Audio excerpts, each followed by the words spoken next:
Moikka, mä olen Pauliina. Meille on tänne Sea Lifeen saapumassa pääsiäiseksi näiden kalojen lisäksi ihania suloisia tipuja. Tiput tulee meille 13. huhtikuuta ja niitä pystyy ihastelemaan täällä aina 24. huhtikuuta saakka. Mut miksi ihmeessä Sea Lifeen saapuu pääsiäistipuja? Miksi tiput on tulossa meille? No, siinä on parikin syytä. Pääsiäinen on tipujen aikaa perinteisesti. Ja miksi Sea Lifeen, jossa nyt enemmän on niin kuin kaloja esillä, niin miksi tipuja? No, siinä on sellainen linkki, että punainen viidakkokana on kotoisin tuolta trooppisesta Kaakkois-Aasiasta.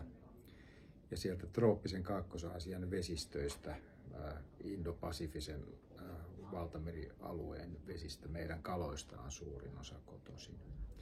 Ja tämä punainen viidakkokana siellä niin kuin rantametsissä on juoksennellut jo vaikka miten pitkään, ja siitä on 10 000 vuotta sitten alettu kesyttää tätä meidän nykyistä kesykanaa. Niin se on niin kuin lähinnä sitä punaista viidakkokanaa, mihin me nyt pystytään meidän resursseilla.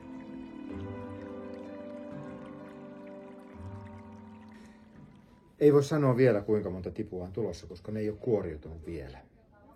Mutta mulla on hautomakoneessa 12 munaa, jotka on lähtenyt kehittymään noin 2 viikkoa sitten.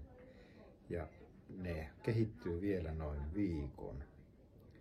Ja yksi tällaisia kriittisiä kohtia tipun elämässä on se, kun se kuoriutuu sieltä munasta.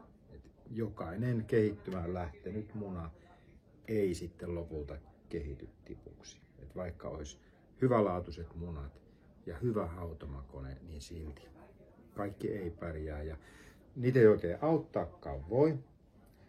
Kanaemokaan ei auta, jos kana hautoo tipuja, niin jos joku tipu ei pääse sieltä munasta kuoriutumaan, niin se kana ei auta sitä, koska siinä on silloin jotain vikaa. Joku on mennyt pieleen siinä kehityksessä. Ja jos tipu ei pääse omin avuin pois sieltä munankuoren sisältä, niin sit se ei pääse.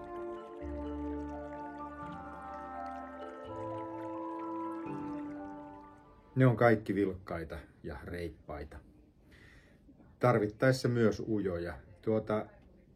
Semmosesta 2-3 päivän ikäisestä tipusta, mitä meille tulee, niin voi olla, että niistä näkee jotain luonteenpiirteitä, mutta sen aika näyttää.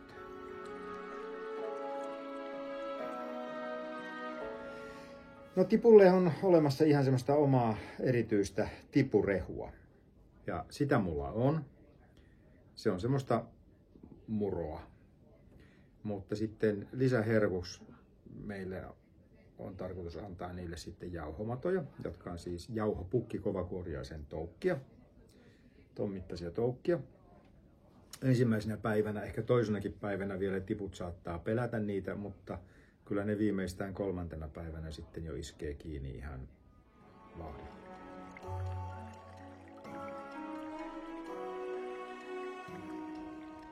Sanotaan näin, että viikonikäisenä ne jo pyrähtelee pieniä lentoja. Kävelemään ne oppii siinä, mä sanoisin, että tunnin sisällä siitä, kun ne kuoriutuu. Heti kun se tipu on kuoriutunut, se on aivan märkä ja semmoinen nuhjusen näköinen, mutta kun se untuva peite kuivuu siinä lämpimässä hautomakoneessa, niin sen jälkeen ne lähtee juoksentelemaan ympäriinsä.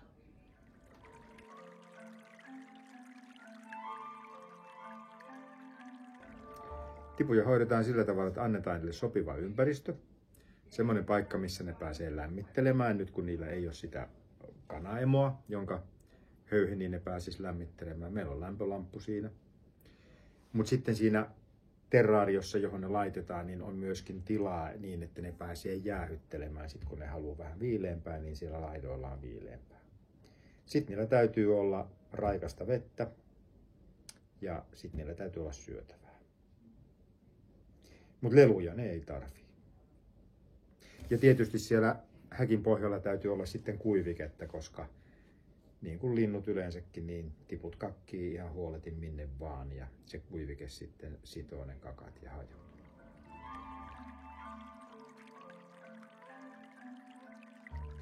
Niin kuin tipu kuoriutuu, niin sillä on tosiaan se keltainen tai se voi olla valkoinen tai se voi olla myöskin musta untuva peite, vähän riippuen siitä, että minkä värinen siitä kanasta on tulossa.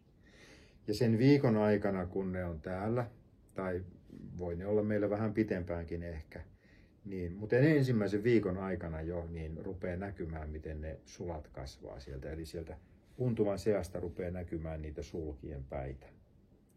Ja sitten ne sulat kasvaa ja kasvaa pitemmäksi. Ja 2-viikkoisella tipulla on jo, se melkein muistuttaa tavallaan niin kuin varpusta, että se on semmoinen varpusen kokoinen, mutta sillä on jo sulat. Ja siinä vaiheessa ne myös rupeaa pyrähtelemään sitten tosiaan pikkupyrähdyksiä. Kiitoksia kun katsoit ja tervetuloa!